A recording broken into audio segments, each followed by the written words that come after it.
In 2006, the state government set aside 1,000 million rupees, about $22 million US, to introduce drip irrigation to 16,000 hectares of farmland. Another simple yet effective technique is well sealing, which physically separates the sweet water from the saline. Around 150 farmers have taken up this method so far. Padma, this is a well which has been sealed. The sealing has happened at around 40 feet. A slab has been put so that the upper layer of sweet water which is available in the aquifer is separated from the lower layer which is saline. By doing this, the farmer gets sweet usable water for around 10 to 12 feet. Farmers are also beginning to move away from water-guzzling crops such as wheat and the worst offender, cotton, to those such as sorghum and groundnuts that require less water. But these salt-tolerant crops also yield less money, so there's a new emphasis on catching and storing water.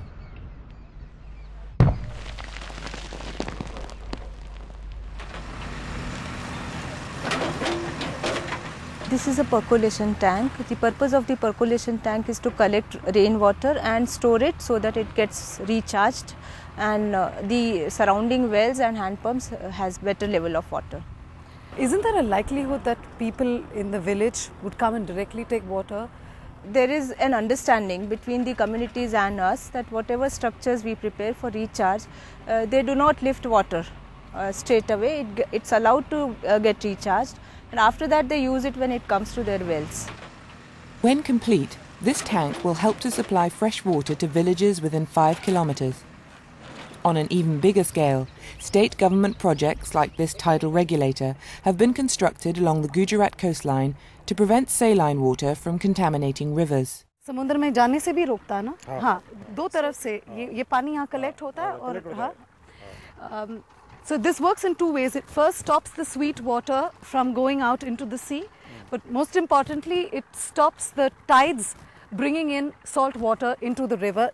Now this particular area which has the sweet water then gets recharged, and the local people are also allowed to pump the water out of this catchment area. With government charges. Yeah, and the government charges them a fee for taking the water out of this area. Among other measures to combat salinity, the government of Gujarat is currently building 271 large dams in 21 rivers across the state. But the government says it cannot tackle the problem alone. Fighting salinity is not the only issue for the government. Government can create reservoirs and storage tanks and anything, but proper use and economic use of this water and proper selection of crop is required in this area, and that is only by involving community and farmers. Padma's journey through Gujarat has convinced her that salinity can be beaten. She believes Gujaratis can blaze a trail, showing India and the world that increasing food production and water conservation can go hand in hand. The Gujarati is bringing the full force of his personality in tackling the problem of salinity increase. You see his flair for entrepreneurship here, you see the large-scale use of cooperative movements, and of course the richness of his culture. There are rich farmers who have seen commercial sense in managing water sources effectively. Then you have poor farmers who have gotten together and realized that it is beneficial for them to have self-regulation and to create communal resources of water. And of course you see the vibrant theatre, dance and music in the awareness programs that the villagers themselves adopt in spreading the knowledge, the benefits of conserving water and managing water effectively.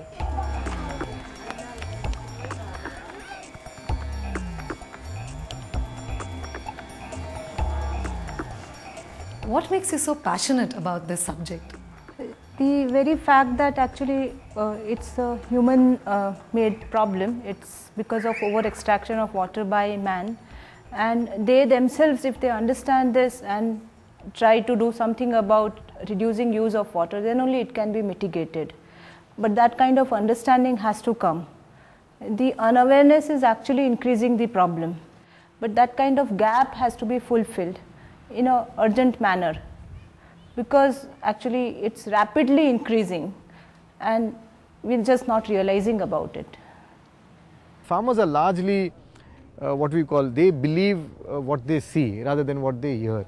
They used to hearing so much what you call preaching and advice from others that they become slightly cynical about just talk. But if they see something on the ground, then they are open enough to try and adopt the ideas. So I think the community, I think, is beginning to listen.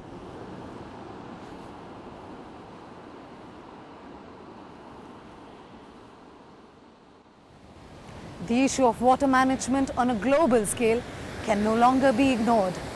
To conserve water is to preserve life. The message from Gujarat is that we all need to act together, backed by legislation, to change our attitudes and behavior. By using modern techniques and age-old know-how, it may still be possible to hold back the desert.